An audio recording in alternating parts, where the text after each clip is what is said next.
आने वाले एपिसोड में दिखाया जाएगा कि पूरा भल्ला परिवार और शगुन का परिवार कोर्ट में इकट्ठा होता है। माहौल बेहद तनावपूर्ण होता है।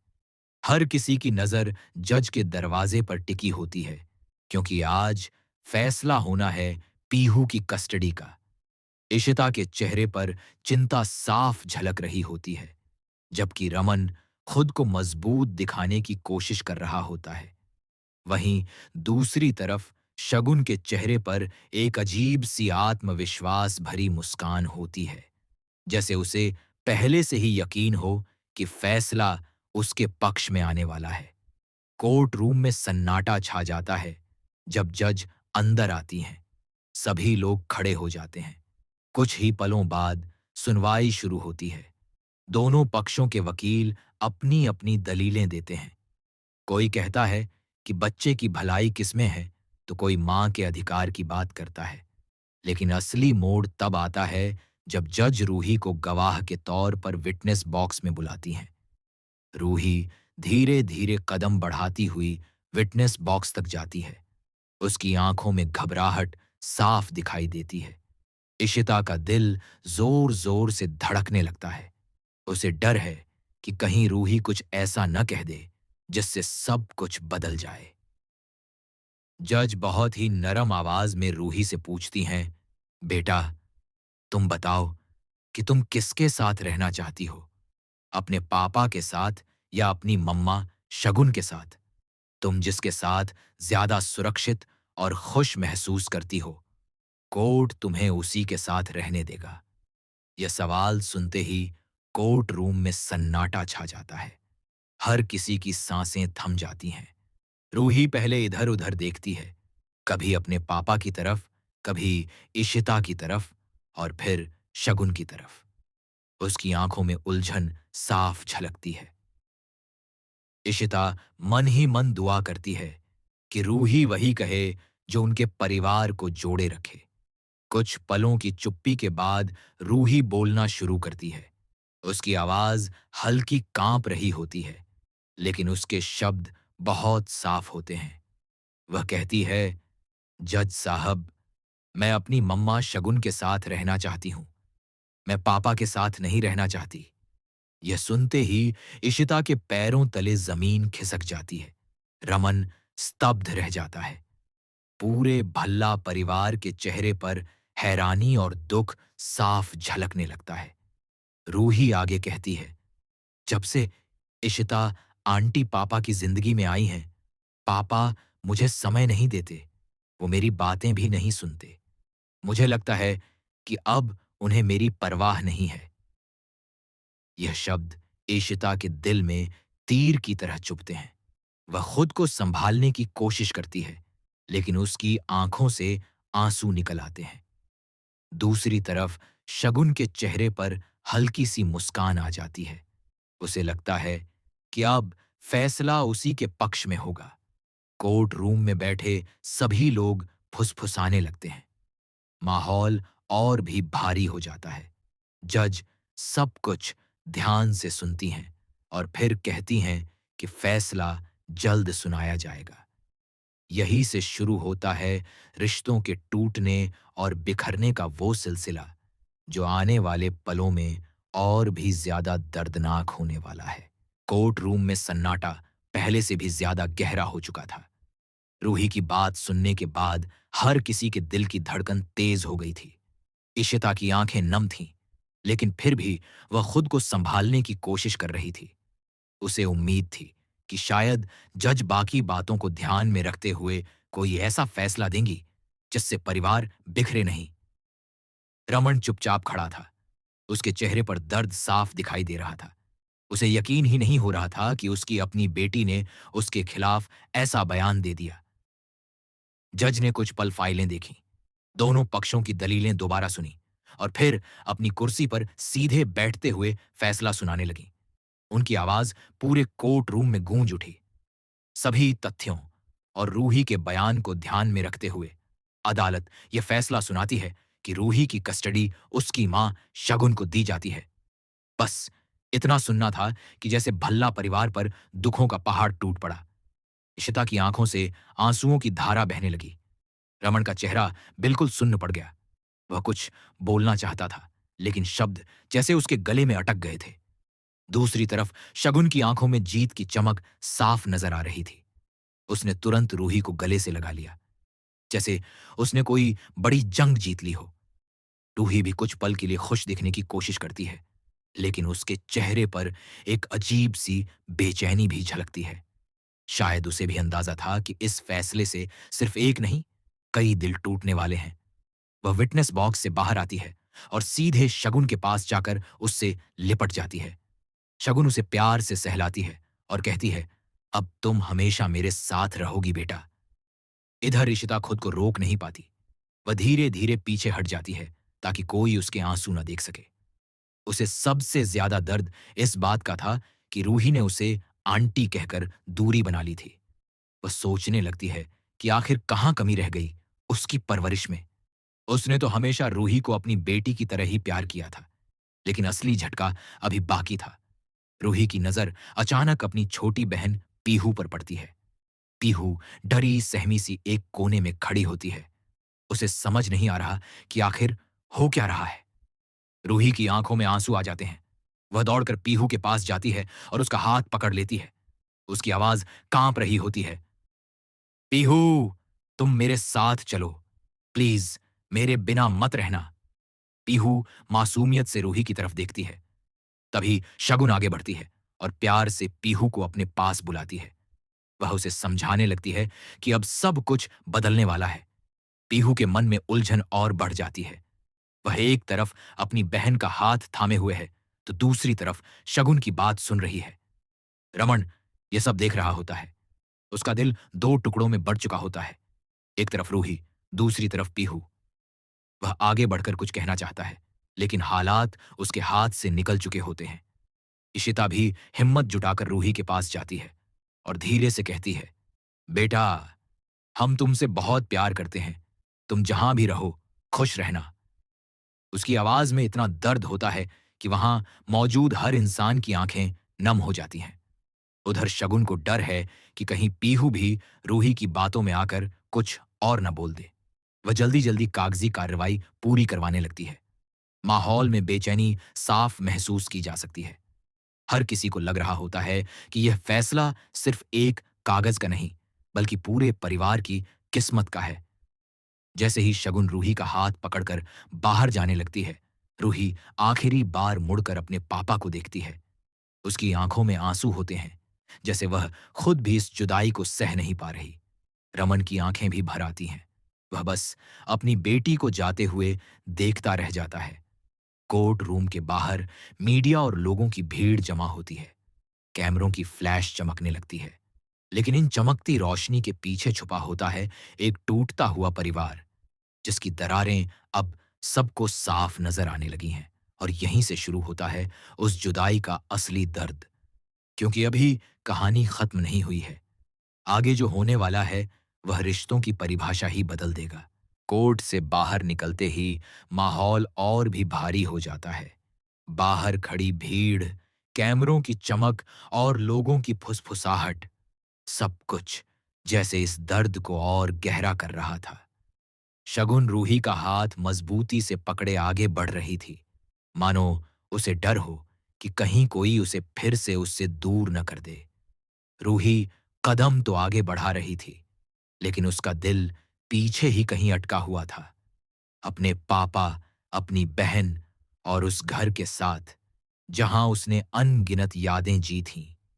इधर रमन वहीं खड़ा रह जाता है। उसकी आंखों के सामने उसकी बेटी दूर जाती हुई दिखाई देती है, लेकिन वह चाहकर भी उसे रोक नहीं पाता। उसके मन में बार बार वही सवाल गूंज रहा होता है, क्या सच में मैं इतना बुरा पिता बन गया था? इशिता उसके पास आती है। वह खुद भी टूटी हुई होती है, लेकिन रमन को संभालने की कोशिश करती है। उसकी आवाज कांप रही होती है। रमन, हमें मजबूत बनना होगा। रूही को हमारी जरूरत है, चाहे वो हमारे साथ हो या नहीं। उधर रूही गाड़ी तक पहुंचते पहुंचते अचानक रुक जाती है। उसकी नजर फिर से पीहू को ढूंढती है। पीहू थोड़ी दूर खड़ी रो रही होती है। रूही खुद को रोक नहीं पाती और दौड़कर उसके पास जाती है। वह उसे गले लगा लेती है और फूट फूट कर रोने लगती है। पीहू, मुझे भूल मत जाना। मैं तुम्हें बहुत याद करूंगी, वह सिसकियों के बीच कहती है। पीहू भी मासूमियत से कहती है, दीदी, आप क्यों जा रही हो? हम सब साथ क्यों नहीं रह सकते? यह सवाल सुनकर वहां मौजूद हर शख्स की आंखें भर आती हैं, लेकिन इस सवाल का जवाब किसी के पास नहीं होता। शगुन आगे बढ़ती है और रूही को अपने पास खींच लेती है। उसके चेहरे पर हल्की सी बेचैनी होती है, क्योंकि वह जानती है कि रूही का दिल अभी भी अपने पापा और बहन के पास ही है। गाड़ी चल पड़ती है। रूही पीछे मुड़कर देखती रहती है। रमन वहीं खड़ा हाथ हिलाता है, लेकिन उसकी आंखों से आंसू थमने का नाम नहीं लेते। इशिता भी खुद को संभाल नहीं पाती। उसे महसूस होता है कि जैसे किसी ने उसके दिल का एक हिस्सा छीन लिया हो। घर लौटते ही भल्ला परिवार में सन्नाटा छा जाता है। हर कोना रूही की याद दिला रहा होता है। उसकी हंसी, उसकी शरारतें, उसकी आवाज, सब कुछ जैसे दीवारों से टकराकर गूंज रहा होता है। इशिता धीरे धीरे रूही के कमरे में जाती है। वहां उसकी किताबें, उसके खिलौने और बिस्तर वैसे ही सजे होते हैं। वह एक एक चीज को छूकर रो पड़ती है। उसे यकीन नहीं होता कि अब यह कमरा खाली रहेगा। रमन खुद को कमरे में बंद कर लेता है। वह अपनी बेटी की तस्वीर हाथ में लेकर बैठ जाता है। उसके मन में पछतावा और दर्द का तूफान चल रहा होता है। उसे याद आने लगते हैं वो पल जब रूही उसके कंधों पर बैठकर हंसती थी, जब वह छोटी-छोटी बातों पर उससे जिद करती थी। उसे एहसास होता है कि शायद काम और जिम्मेदारियों के बीच कहीं न कहीं उसने अपनी बेटी को वक्त देना कम कर दिया था। उधर शगुन के घर में माहौल बिल्कुल अलग होता है। वह रूही के लिए नया कमरा सजवाती है, उसे खुश करने की कोशिश करती है, लेकिन रूही चुपचाप बैठी रहती है। उसकी आंखों में उदासी साफ झलकती है। शगुन उसे खिलौने देती है, उसका मन बहलाने की कोशिश करती है, लेकिन रूही का दिल तो अब भी अपने पापा और बहन के पास ही अटका हुआ है। रात को जब सब सो जाते हैं, रूही चुपके से उठकर खिड़की के पास खड़ी हो जाती है। वह आसमान की तरफ देखती है और धीरे से कहती है, पापा, क्या आप मुझे याद कर रहे हो? उसकी आंखों से आंसू बहने लगते हैं। उसी वक्त दूसरी तरफ रमन भी अपनी बालकनी में खड़ा आसमान को देख रहा होता है, जैसे दोनों के बीच कोई अनदेखा रिश्ता अब भी कायम हो। लेकिन कहानी में असली मोड़ अभी बाकी है, क्योंकि यह जुदाई सिर्फ शुरुआत है। आने वाले दिनों में ऐसा सच सामने आने वाला है जो सब कुछ बदल सकता है।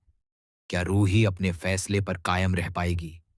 क्या रमन और ईशिता अपनी बेटी को वापस पा सकेंगे, या फिर यह दूरी हमेशा के लिए उनके रिश्तों को तोड़ देगी? आने वाले एपिसोड में भावनाओं का तूफान और भी तेज होने वाला है। रात बीत जाती है, लेकिन किसी की आंखों में नींद नहीं होती। भल्ला हाउस में हर दीवार जैसे रूही का नाम पुकार रही होती है। सुबह की पहली किरण भी घर के सन्नाटे को नहीं तोड़ पाती। इशिता रसोई में खड़ी होती है, लेकिन उसके हाथ कांप रहे होते हैं। वह आदत से मजबूर होकर रूही के लिए दूध का गिलास निकाल लेती है। फिर अचानक उसे एहसास होता है कि रूही अब इस घर में नहीं है। गिलास उसके हाथ से छूटते छूटते बचता है। उसकी आंखें फिर भर आती हैं। उधर रमन रात भर सो नहीं पाया होता। उसकी आंखों के नीचे काले घेरे साफ दिखाई दे रहे होते हैं।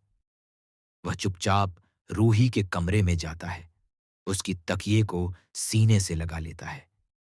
उसे महसूस होता है कि जैसे उसकी बेटी की खुशबू अब भी वही है। उसके मन में एक ही सवाल गूंजता रहता है, क्या मैंने सच में अपनी बेटी को खो दिया? लेकिन कहानी यहीं खत्म नहीं होती। उसी समय शगुन के घर में भी सब कुछ सामान्य नहीं होता। रूही बिस्तर पर बैठी होती है, लेकिन उसकी आंखों में चमक नहीं होती। शगुन उसे समझाने की कोशिश करती है, बेटा, अब हम दोनों साथ रहेंगे, तुम खुश रहोगी। लेकिन रूही चुप रहती है। उसके दिल में कहीं न कहीं पछतावा जन्म लेने लगता है। उसे एहसास होता है कि गुस्से और दुख में उसने जो फैसला लिया, उससे उसके पापा और इशिता कितने टूट गए होंगे। अचानक रूही को पिछली रात का एक पल याद आता है, जब उसने देखा था कि रमन की आंखों में आंसू थे। वह पहली बार था जब उसने अपने पापा को इतना कमजोर देखा था। उसका दिल कसक उठता है। वह सोचने लगती है, क्या मैंने सही किया? इधर भल्ला हाउस में एक और झटका इंतजार कर रहा होता है। पीहू अचानक बीमार पड़ जाती है। वह बार बार रूही का नाम ले रही होती है। डॉक्टर कहते हैं कि यह सदमे का असर है। इशिता और रमन और भी ज्यादा घबरा जाते हैं। उन्हें समझ नहीं आता कि इस टूटते परिवार को कैसे संभालें। रमन आखिरकार एक फैसला लेता है। वह तय करता है कि वह रूही से एक बार बात करेगा, बिना किसी झगड़े, बिना किसी शिकायत के, सिर्फ एक पिता की तरह। वह शगुन के घर जाने का निश्चय करता है। इशिता उसे रोकती नहीं, बल्कि उसका हौसला बढ़ाती है। वह कहती है, रमन, कभी कभी बच्चों को सिर्फ प्यार और भरोसे की जरूरत होती है। उधर शगुन को जब पता चलता है कि रमन आने वाला है, तो उसके चेहरे पर चिंता की लकीरें उभर आती हैं। उसे डर है कि कहीं रूही का मन फिर से बदल न जाए। लेकिन अब हालात उसके नियंत्रण से बाहर होते जा रहे हैं। जैसे ही रमन शगुन के घर पहुंचता है, दरवाजा खुलता है। सामने रूही खड़ी होती है। कुछ पल के लिए दोनों एक दूसरे को देखते रहते हैं। ना कोई शब्द, ना कोई शिकायत, बस आंखों में ढेर सारी भावनाएं। रमन धीरे से कहता है, बेटा, मैं तुमसे नाराज नहीं हूं, मैं बस तुम्हें बहुत मिस करता हूं। यह सुनते ही रूही की आंखों से आंसू बहने लगते हैं। वह दौड़कर अपने पापा से लिपट जाती है। यह दृश्य देखकर शगुन भी चुप हो जाती है। उसे एहसास होता है कि मां बाप और बच्चे का रिश्ता कोर्ट के फैसलों से नहीं टूटता। लेकिन क्या यह पल सब कुछ बदल देगा? क्या रूही वापस अपने पापा के साथ जाने का फैसला करेगी, या फिर एक नई शर्त के साथ दोनों परिवार किसी समझौते पर पहुंचेंगे? आने वाले एपिसोड में होगा सबसे बड़ा ट्विस्ट। एक ऐसा सच सामने आएगा जो अब तक छुपा हुआ था। क्या शगुन ने रूही के मन में गलतफहमियां भरी थीं? क्या रमन अपनी बेटी का भरोसा फिर से जीत पाएगा? और सबसे बड़ा सवाल, क्या यह परिवार फिर से एक हो पाएगा? यहीं पर यह एपिसोड खत्म होता है, लेकिन कहानी अभी बाकी है। अगर आपको यह इमोशनल और सस्पेंस से भरा अपडेट पसंद आया हो, तो वीडियो को लाइक कीजिए, चैनल को सब्सक्राइब कीजिए और ऐसे ही रोमांचक अपडेट्स के लिए जुड़े रहिए। मिलते हैं अगले वीडियो में एक और बड़े खुलासे के साथ।